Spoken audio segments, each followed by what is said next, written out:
আমাদের মধ্যে এই মুহূর্তে উপস্থিত আছেন public figure, world famous astrologer and তান্ত্রিক, যার ফেসবুকে 100K-র ওপর ফলোয়ার্স আছে এবং তার সাথে প্রচুর সাবস্ক্রাইবার রয়েছে।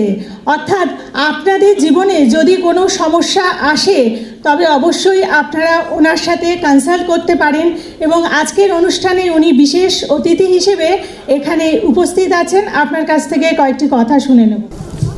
নমস্কার, কেমন আছেন মাই ডিয়ার ফ্রেন্ডস? ফেসবুকে দেখেন তো, আপনাদের বলছিলাম আগেও কি ভালোবাসায় গঙ্গা চান করব। 100K ফলোয়ার আপনারা করেছেন, নিশ্চয়ই এখানের মধ্যে আমার ফ্রেন্ড ফলোয়ার আছেন। আর আমি ল ক্লার্ক অ্যাসোসিয়েশনকে ধন্যবাদ জানাচ্ছি যে আমাকে ইনভাইট করেছে। মাননীয় শ্রী বিনোদ চৌধুরীকে হাইকোর্ট ল ক্লার্কস অ্যাসোসিয়েশনের তরফ থেকে বরণ করে নিচ্ছেন শ্রী শীর্ষেন্দু বন্দ্যোপাধ্যায়।